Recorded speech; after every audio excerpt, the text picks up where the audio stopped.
Walk into any store these days, the bookstore, Target, wherever, and the children's book section is massive.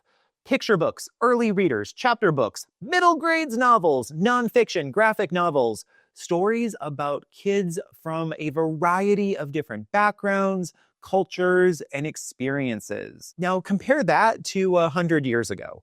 Back then, children's books were mostly about one kind of childhood.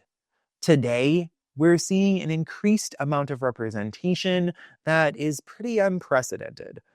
Hey everyone, I'm Nick. This is Dr. Cranky Pants Reads, and today we're talking about now, how children's literature went from moral instruction to fairy tales to social realism to where we are today. One of the most diverse, innovative, and boundary-pushing spaces in publishing.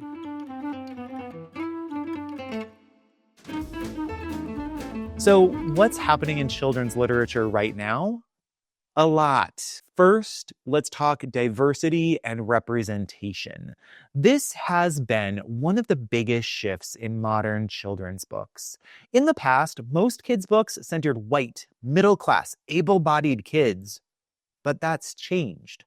Now we have stories featuring kids of a variety of races, religions, gender identities, and abilities.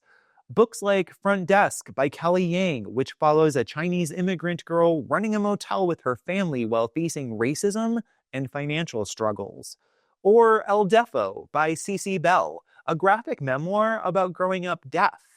Or Morris Micklewhite and the Tangerine Dress by Christine Baldacchino, which follows a little boy who loves wearing a dress despite pushback from others.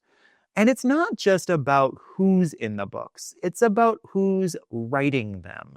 The Own Voices movement, which highlights books written by authors from the communities they're writing about, has changed the game. Readers aren't just getting stories about diverse experiences, they're getting them from people who have lived them.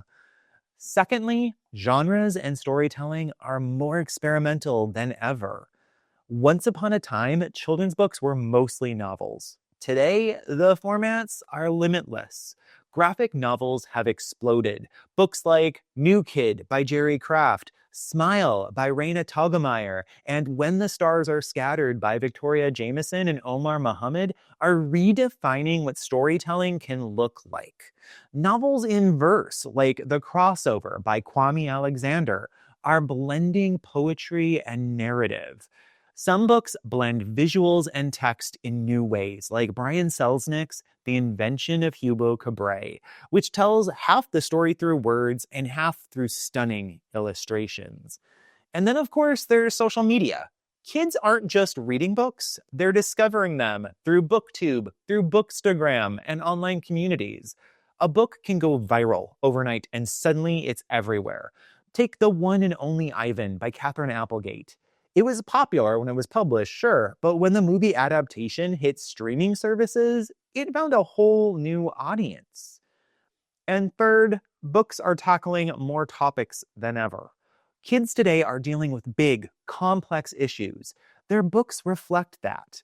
Mental health, climate change, immigration, activism, nothing is off the table.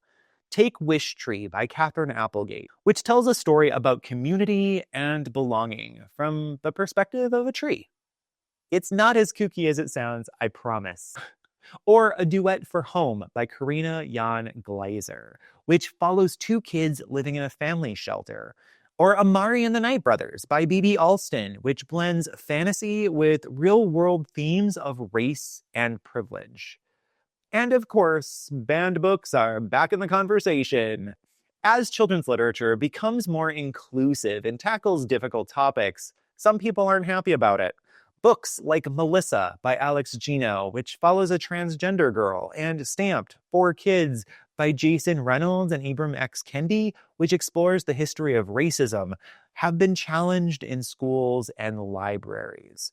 The debate over what kids should be allowed to read is far from over. So let's recap. representation has expanded. Kids today can find books that reflect their lives. Genres and formats are also evolving. Graphic novels, novels in verse, and interactive storytelling are becoming more and more prominent.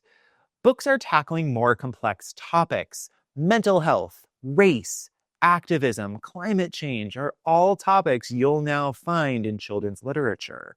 Social media is also reshaping how books get discovered and how quickly they can spread. So, what's next? Technology is already changing how kids read. Ebooks, audiobooks, interactive apps, even AI generated stories. But one thing is for certain, kids' books aren't going anywhere. The way we tell stories may evolve, but the stories themselves, they'll always be here. Now, I want to hear from you. What's a recent children's or middle grade book that you think really matters?